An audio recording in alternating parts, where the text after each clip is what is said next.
Hi, this is Scott Garibay, and today I'm going to be talking about The Watch, the tabletop role-playing game from Anna Kreider and Andrew Medeiros. This is my review. For the game The Watch, which is a tabletop role-playing game. It came out in 2017, and I'm reviewing 1E, the first edition of the game. Okay, all right. So let's talk about The Watch. First, The Watch is a PBTA game. It is a Powered by the Apocalypse game. So what that means is Powered by the Apocalypse was created by D. Vincent Baker. It is the rule system that he used for the game Apocalypse World and 1E and 2E. So D. Vincent Baker is the creator of the Powered by the Apocalypse rule set. Now, I'm talking about that significantly because that is a big deal. The Powered by the Apocalypse rule set is a system series. It is a system of rules that is so strong and so robust that it has spawned a series of standalone and also connected tabletop role-playing games. There is no less than 30 distinct Powered by the Apocalypse tabletop role-playing games that all have their own unique setting and their own world. Now, system series rule sets are very, they're really special within our hobby, and Powered by the Apocalypse is one of the biggest and one of the most vibrant communities. There's a lot of people really excited about that rule set, and they do a lot to create games with that. So The Watch is a Powered by the Apocalypse game. It is a game that has as its rule set Powered by the Apocalypse. So it sits at the center of the game from the rules perspective. Now, actually, let's talk a little bit about overall The Watch. So I talked about The Watch on this channel about 9 months to a year ago, well before it really existed, and I just was explaining I was excited about what was being done. This game, The Watch, sets goals that no other tabletop role-playing game I've ever read, and I've read probably well over 200 role-playing games, has ever done. It has goals that are unique, and it sets goals that no other tabletop role-playing game has ever set before. And so it really is a unique and important game if you are a game designer, you definitely need to pick up a copy of The Watch, and you need to see how Anna Kreider approached building this game. Right? In my opinion, it's really important and unique. And because it is attempting to do things that no other game has done previously, I really feel like if you're at the level of, if you're designing tabletop role-playing games, this is on a must-get list. There's just no two ways about it. Because what it's doing, the scope of the game is just broader than many other games from the perspective of the goals that were set for the game. All right, so I wanted to talk about that perspective. So I think it's an important game from a rules perspective design simply because of the goals that the game set. All right, so let's talk about the game. What is the game? All right, so The Watch is a fantasy tabletop role-playing game, but it really breaks ranks with the traditional Tolkien world for fantasy world. It much more sets itself up as a Viking-inspired world. It does not take place on Earth. It takes place on its own distinct world. And this world is specifically modeled around the Vikings, that lived on Earth.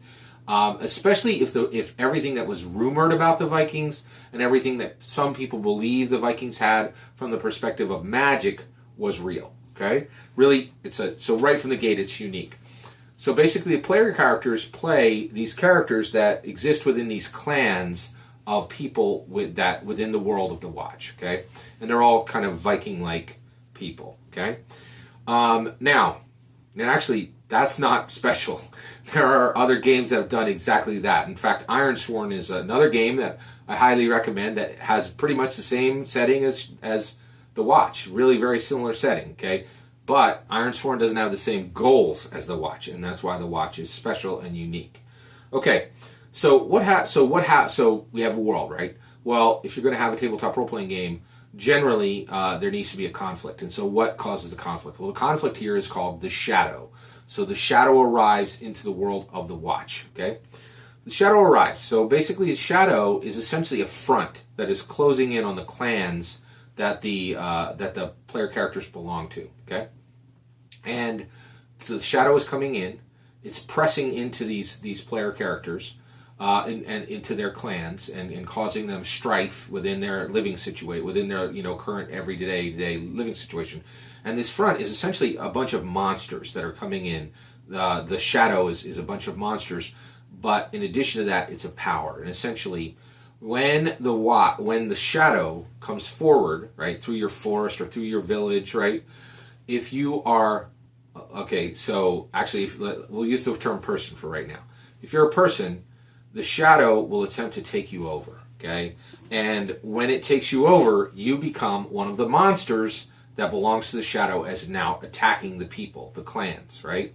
So this is a swing. This is a big swing, right? This is like this is almost like in chess where you get a second queen, right? It's a huge power difference, right? So the watch now has taken one of your fighters, and I'm sorry, the shadow has now taken one of the clan's fighters, and now that fighter is not just gone, they're fighting on the side of the shadow. That is a huge problematic power that the shadow has, okay? Now here is where the game is different, okay? So basically the shadow overtakes at the macro level men warriors.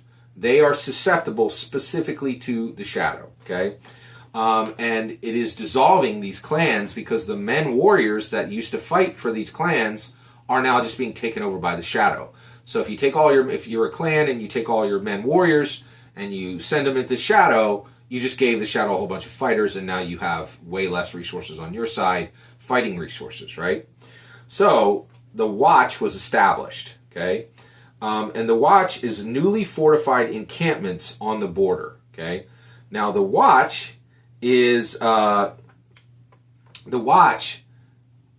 this new army that's fighting the shadow, okay?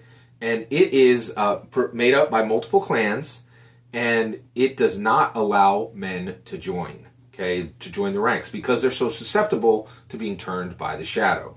So men are kept off the front lines. Okay, they're kept on the back. They're kept as support resources, right? They're feeding people, helping heal the sick, but they are not sent out to do battle, and they're kept out of the shadow's reach, so that they can remain untouched by the shadow. Okay, all right. Now this is the heart of the watch. I'll say it right now. I've never seen a game where you could not play a cisgendered man. All right, now I just brought that term up. It is completely appropriate considering the watch. These are the gender options that are allowed by the game, the watch, 2 player characters. Overall, there's a big asterisk on page 10 and 12. We're going to talk about that in a minute. All right, you can play a cis woman. You can play a trans woman. You can play a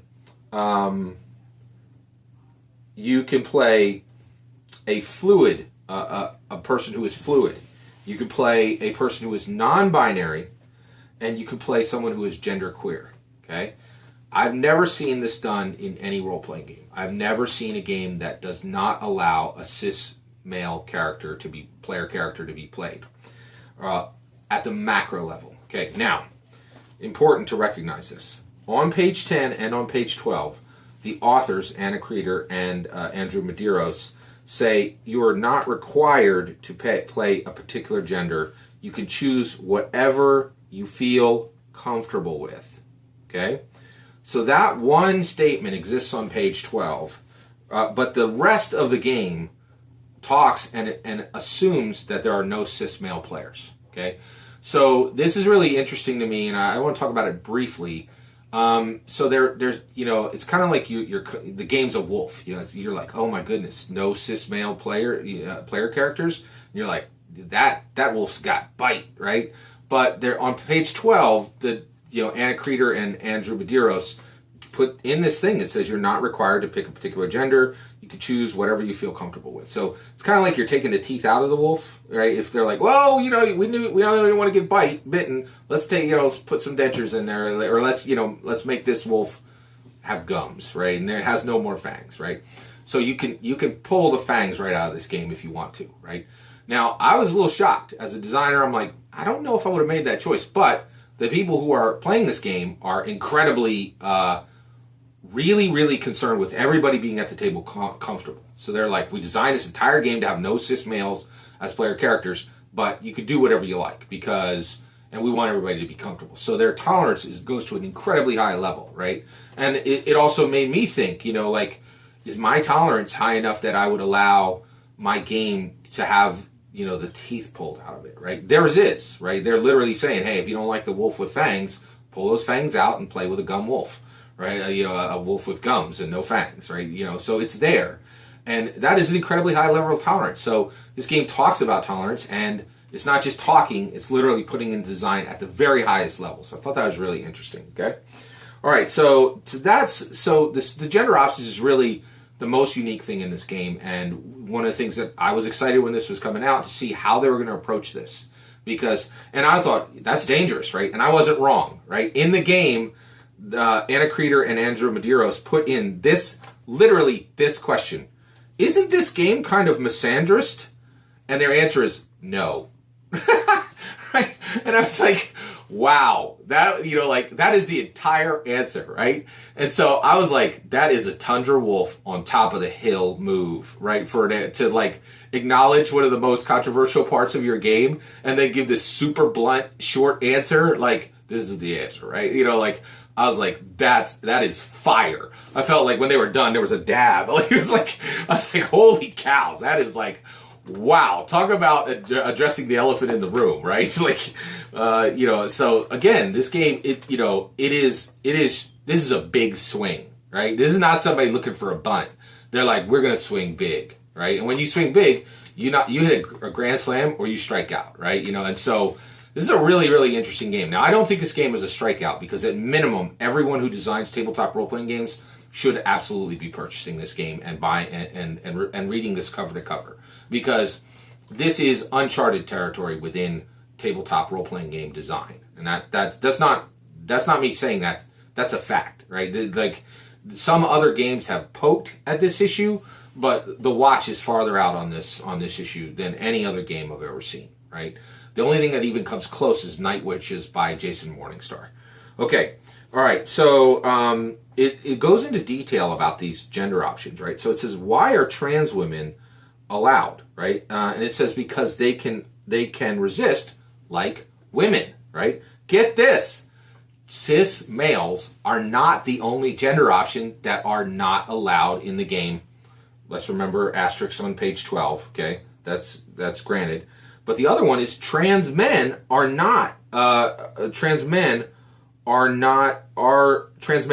susceptible, and they are not a listed option for your player character.